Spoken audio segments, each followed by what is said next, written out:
Hello दोस्तों, मेरा नाम जितेंद्र शर्मा है। इस वाले वीडियो में मैं एक बहुत ही इंपॉर्टेंट टॉपिक का आंसर करने वाला हूँ कि शेंगेन वीज़ा एप्लीकेशन के टाइम आपको सेविंग बैंक अकाउंट में मिनिमम कितना बैलेंस शो करना चाहिए। और अगर आप सेल्फ एम्प्लॉयड हैं या आपका कोई बिजनेस है तो आपका जो करंट बैंक अकाउंट है उसमें कितना बैलेंस शो करना चाहिए। वीडियो को एंड तक सुनना, सारा एकदम क्लियर हो जाएगा। मैं सैकड़ों लोगों को वीज़ा दिला चुका हूँ, रिकॉर्ड बना रखा है। आप मेरे यूट्यूब चैनल को विजिट करना, वहाँ के कम्युनिटी पे क्लिक करना, आपको एंडलेस नंबर ऑफ वीज़ाज दिखेंगे। मुझसे डॉक्यूमेंटेशन कराना चाहते हो तो मुझे कॉल कर लेना। मेरा फ़ोन नंबर मैं इस वीडियो के डिस्क्रिप्शन और पिन की गई कमेंट में दे के रखूँगा। वापस उसी सवाल पे आता हूँ। देखो, सबसे पहले ये समझने की ज़रूरत है कि आपकी जो यूरोप ट्रिप है उसका कितना खर्चा एक्सपेक्टेड कॉस्ट है। उसका लगभग 1.5 गुना दिखा देना।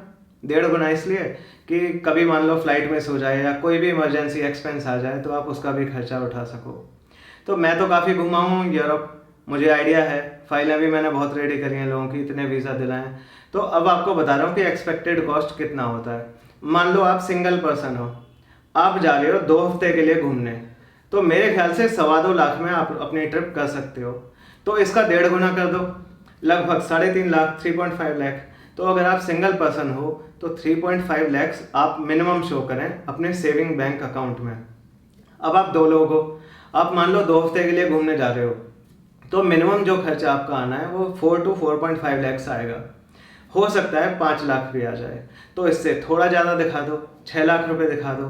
तो अगर आप 2 लोग ट्रैवल कर रहे हैं तो सेविंग बैंक अकाउंट में आपका मिनिमम 6 लाख रुपए होना चाहिए। अकेले आदमी के लिए मैंने बताया कम से कम 3.5 लाख रुपए होना चाहिए। 2 लोगों के लिए 15 दिन 14 दिन की ट्रिप के लिए लगभग 6 लाख रुपए होना चाहिए।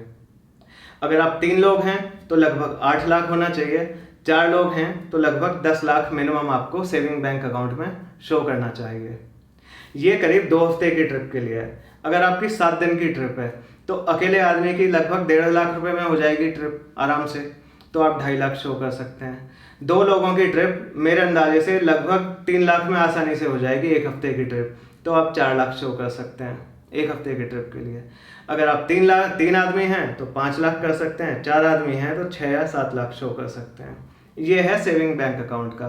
कुल मिला के जितना भी आपका एक्सपेक्टेड कॉस्ट है ट्रिप का, उसका करीब 1.5 गुना आप शो कर देना। अब आते हैं करंट अकाउंट बैलेंस पे कि वो कितना होना चाहिए। देखिए, करंट अकाउंट बैलेंस कितना है ये मैटर ही नहीं करता। अगर 10,000 रुपये भी है तो भी चलेगा। करंट अकाउंट की कौन सी चीज़ मैटर करती है कि उसमें लेन देन कितनी चल रही है, पैसे का आवागमन सही है कि नहीं। अगर पैसे अच्छे खासे आ रहे हैं आपके अकाउंट में नए नए बैंक अकाउंटों से, ये नहीं कि अपने दोस्त या रिश्तेदार या घर वालों से ही डलवा रहे हो, ऑर्गेनिक कस्टमर्स से आपके अकाउंट में अच्छी ट्रांजैक्शन हो रही हैं और ये प्रूव हो रहा है कि आप महीने का बढ़िया कमा लेते हो, तो करंट अकाउंट बैलेंस मोटा दिखाना बिल्कुल भी इंपॉर्टेंट नहीं है। आप 10,000 दिखा दो बेशक, कोई दिक्कत नहीं है। करंट अकाउंट का बैलेंस मैटर नहीं करता, उसमें कितनी ट्रांजैक्शन हो रही है, कितनी अमाउंट की ट्रांजैक्शन हो रही है, ये इंपॉर्टेंट होता है। तो ये आपका सेविंग अकाउंट और करंट अकाउंट का मैंने क्लियर करके बता दिया। अगर आपको शेंगेन वीज़ा डॉक्यूमेंटेशन मुझसे करानी हो तो मुझे कॉल कर देना, मैं आपकी डॉक्यूमेंटेशन कर दूंगा। सैकड़ों वीज़ा अभी तक दिला चुका हूँ पिछले कुछ महीनों में ही। Thanks a lot for watching this video till the end. Channel को सब्सक्राइब कर लेना, इस तरह की इंपॉर्टेंट जानकारी आपको देता रहूँगा।